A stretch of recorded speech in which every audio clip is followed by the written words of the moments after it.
Hi everyone.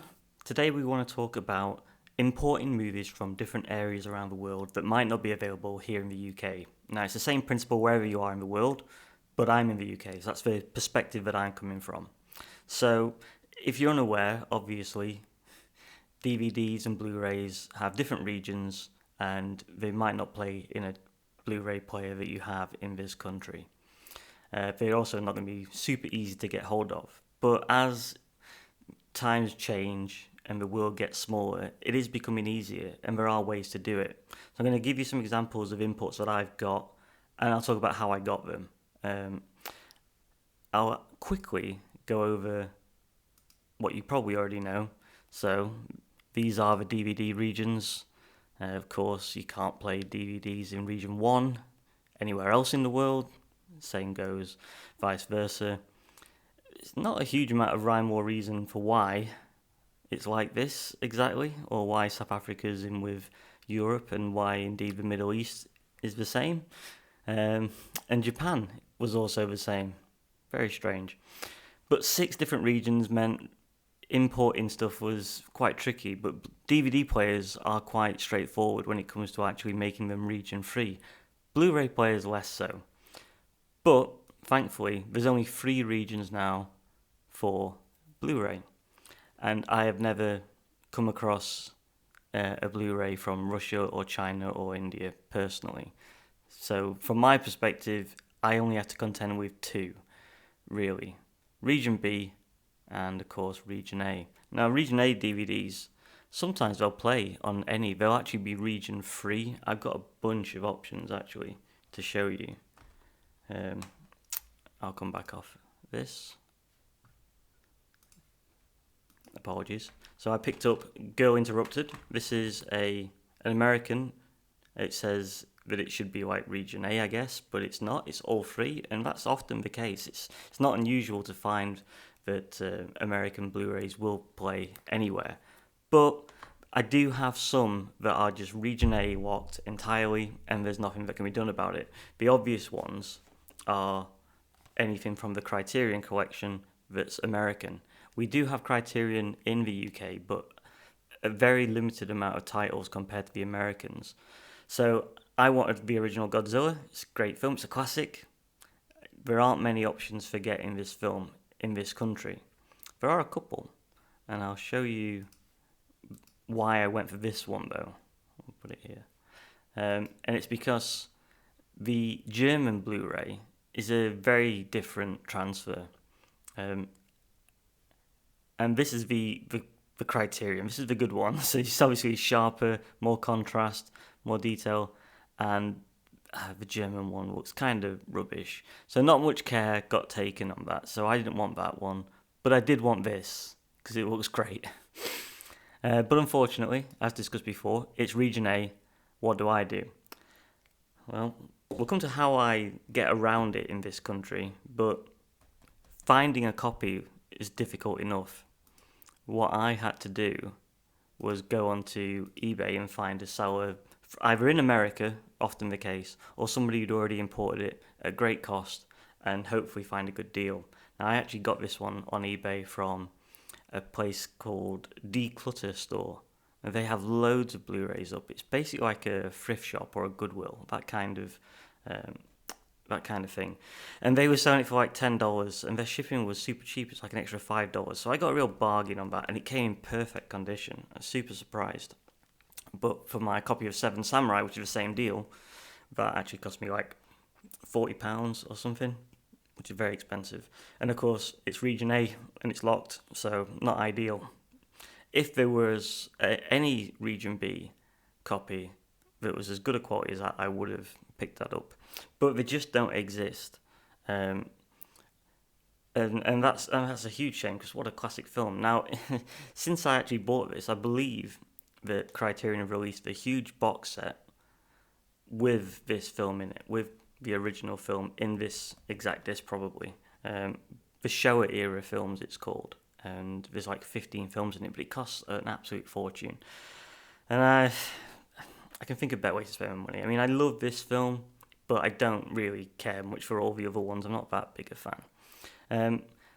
But having looked on Capsaholic for other films, I did notice like I wanted to get the. Let's go back on. I wanted to get Eraserhead and Rebecca. They're two films that I really like. Absolute classic films, both on Criterion, as far as I remember.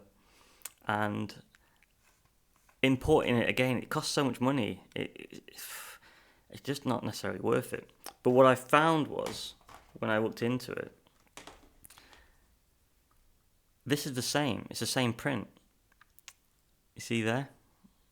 From the Criterion. So Carlotta Films, they've managed to license the exact same print. So I bought it. And it's here. And it's the exact same print. This is the same disc, basically, apart from the fact that it's a French release. And that just means that the default language is going to be French. But it still has the English track on there. So, for me, that's fine. That's totally fine. I'm happy to change to get the original audio, just flick a button. No worries. This cost about £8 or £9. And it's classic film. Now, I'd love to have the Blu-ray from Criterion because it's got a nice box, a nice booklet. I do like that stuff, but I can't easily get it, and I'm certainly not going to pay 4 to 5 times as much when I could just get this.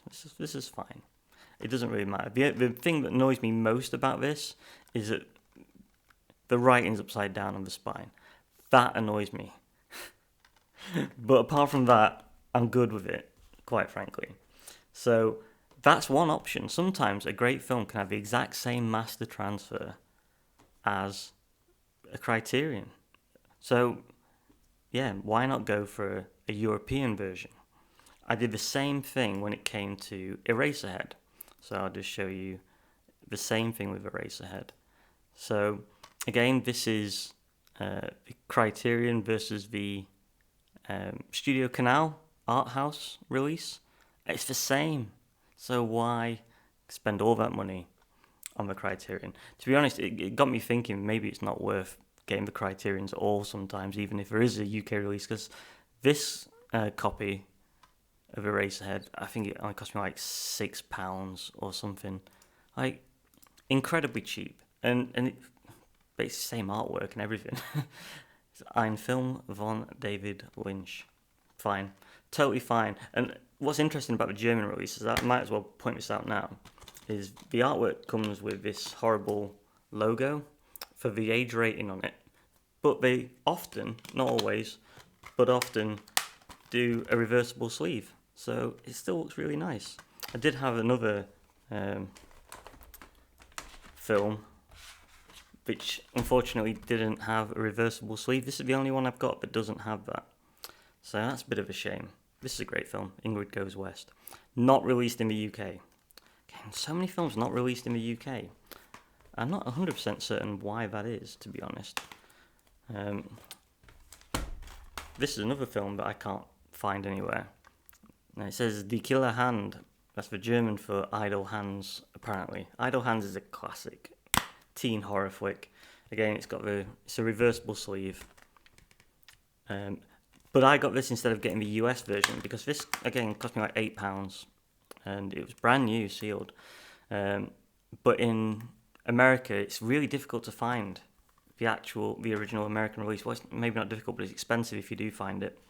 So, decided not to bother with that one. Another German release I got was A Life is Ordinary. Now, this is a great film again. That's another reversible sleeve. It's a bad sleeve, to be honest. I don't much care for it. But not released anywhere else in the world, not just in UK.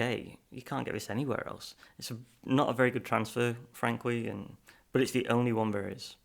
And you can find it, not super hard, but it's like 20 quid. So, but yeah, that was the first film I got that was not from the UK or America, where I was like, oh, do I really want a film where I have to mess around with the audio settings? But I got over that very quickly. It's fine. Another film, this is from Sweden, I think I got this one. It's a film called Sorry to Bother You. It's an American film. Importing it from America would have been quite expensive. But weirdly, and I'll get this up because I think this is quite interesting. When I look at blu-ray.com and I type in "sorry to bother you," it's only in Scandinavia or the US. So I decided to start looking around for a Scandinavian copy, thinking I might be able to get a good deal, and I did. There's a website called Trade RA. That's a Swedish eBay of sorts, and someone was selling a copy for like, I think it was like £8 or £9 again, 7 or 8 UK pounds, and it arrived very quickly, within a week. So like European, and it's region B, of course, which is great. I don't know if the American one's region 3 or not. It probably is, but it cost a lot more to import that one. So I went for the Swedish one, and again I have to change the audio track, but I was happy enough to do that. No problem, because it's got the English master audio. Excellent. And obviously that's something that I noticed when I went on here. Yes, it has the English DTS HD master audio. Great. It suggests there it might only have that. I'm going to have to check that out. But regardless, I got the film I wanted. I got it on Blu-ray. I imagine it's the exact same disc as the American one. Why it's only available in Scandinavia? No idea. But it's totally worth checking that out. Things that aren't necessarily worth checking out so much are Australian releases. Now they're region B2, so they will work in the UK, no problem. But this is the only one I've got. I just bought another one actually, which is kind of strange, but I got it from a UK seller. And I got this from a UK seller too, because importing it from Australia, that really does cost a fortune. That's a nightmare. It's so far away. It's going to be at least 2-3 times whatever you're paying for it. This is a film called Eagle vs. Shark, only available in Australia, nowhere else. It's a very small little indie film. It's Taika Waititi's first film, and Jermaine Clement's in it, and it's quite good. So I thought I'd like that, and I saw it for like 30 quid, which is a lot of money, but it's out of print, well out of print, and pretty soon you'll never be able to find it again. They also do the funky ratings logos, massive, just to kind of ruin the artwork, and this doesn't have a reversible sleeve, so that's annoying. I found this one as well. This is a Canadian disc that I've got, Office Space, only available in Canada and the US. This is a Canadian one, and I picked it up because, again, it was super cheap on eBay. Someone was just selling it. I was like, okay, fine, it's super, super cheap, but it's only region A. And it is region locked too, like the Criterions, and you can't get around it. So with the Criterions, to get around it, my Blu-ray player allows you to stop the disc and press top menu. It's called the top menu trick. It's a Panasonic. If you've got a Panasonic Blu-ray player, you might be able to do the same thing too. You just wait until it says region A locked, and then you go, okay, stop, and then press top menu maybe once or twice. And sometimes it goes straight into the actual menu. Both of my Criterions do that, and I think all Criterions do that. But this one doesn't. It's got some sort of different protection on the menu system, so you can't actually do that with this. And that's, a real shame. So I had to resort to option number 2, or at least it was option number 2. It was to rip the movie and burn it onto my own Blu-ray, and then I printed it out again as well. So, just so I can play it. I've still got the original disc, of course, but I've got the one that will actually work in my Blu-ray player. I do have now actually another option. I was dead fortunate. I was looking on Gumtree for, I don't know why, maybe for actual Blu-ray discs, and it came up saying Region A Sony Blu-ray player, £15, which is absolute peanuts for a decent Blu-ray player. Even today, it's cheap, but even more so because it's a Region A one. So that's been imported from America maybe a while ago now, but it would have cost a fortune then. And getting it in this country is super. I don't see them, like, maybe they're a bit more common now, but I don't see them ever. And if I wanted to watch the actual Region A disc that's locked and I didn't have a burner, then I could just hook up this Sony Region A player. Fortunately, the power supply's on the outside, so the guy who owned it just swapped it out for a UK voltage power supply, and it works perfect. So that's a really, maybe that's a decent option if you want to import a lot of Region A discs. But if you don't, then maybe you can burn it instead. Sometimes you get really good deals. This one actually was super, super cheap. Like a few pounds is all it cost to get this sent. Again, the Canadian was French writing on there. Special edition, apparently. Not much going on with it, I don't think. But, great film. I really wanted it. No UK release. That's like the case for so many movies that I love. There's just no chance of ever being a UK release. So you have to look further afield. And your options are basically to go on eBay and go on Amazon. You can go on Amazon countries all around the world. I actually went on Amazon.co.jp, the Japanese version, and bought a disc which was only America or Japan. Now it's going to be region A, and it might well be region A locked, but of course I can burn it like this one, or I can hook up the other player. But that turned out to be a decent deal because it was so cheap. It's like a few pounds, but the actual shipping was like £15, so it ended up costing nearly 20 quid, which is, again, it's because it's so far away. So Japan and Australia, they actually are going to have quite a few titles that you might want, but you've got to be savvy about how much you spend on that, especially the shipping. I'm not aware of like an eBay alternative to Japan, or in Japan rather, should I say. Maybe it is just eBay and that's all there is. But in Sweden, that Trade RA is a really good website for lots of things like that.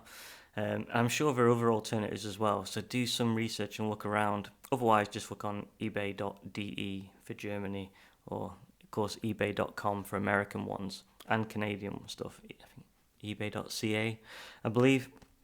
But also look on Amazon, because a lot of places will let you sign in with the same Amazon account, but on, say, amazon.de instead, and you can buy anything on there as long as they ship it to the UK. And that's how I got Eraserhead, and I went on amazon.fr, I think, maybe for Rebecca. But yeah, those are really good options too. So it's not impossible now to get really good deals, pretty cheap, and you can find these films, again, sometimes in the exact same disc, basically, the same transfer as the Criterions in America. And that's just such a great option for people to consider, instead of spending hundreds and hundreds of pounds on all of these beautiful Criterion boxes, but extraordinarily expensive Criterion boxes as well. I'm very happy to have Eraserhead and Rebecca. Cost me so little. It's almost like getting 2 for 1, even more, 3 for 1, compared to buying one Criterion. So that's something I think I'm going to pursue a lot more in future for films, especially Criterions. If there's one I want, I'm going to find out if it's available somewhere else and if the quality is the same. The Godzilla one wasn't, and it probably never will be, so happy with that one. But yeah, other films definitely do use the same transfer, so that'll be interesting. Got plenty more coming through and plenty more to talk about. Next time I speak, it's going to be about these bootleg or grey market Spanish releases. That's going to be an interesting topic. Legalities around it, and what's it like buying them? Are you getting scammed? Interesting topic. So if you're interested in that, interested in finding out, a little bit more about the discs themselves, the technical aspects, the picture quality, then please join me again. The last video I put up got basically 0 views because it got copyrighted like immediately, because I tried to do some video clips. That was annoying. And I think after the first day, it took more than a day for it to get released from copyright, and then it's out of everyone's feeds. So yeah, total nightmare. That one basically got no views. So if you like this one, maybe look at the last video too. I think that one's quite interesting. And that's, I guess, the pitfall of putting video clips on, trying to analyze the video quality. Maybe I'll just not do that and show just stills from now on. I did get one other thing as well. I made myself a mug, which I think is quite nice. So anyway, thank you very much for watching, and yeah, I'll be back in another week, and we'll discuss these Spanish Blu-rays and how great they are. Okay, great. So thank you very much for watching, and I'll see you soon. Bye.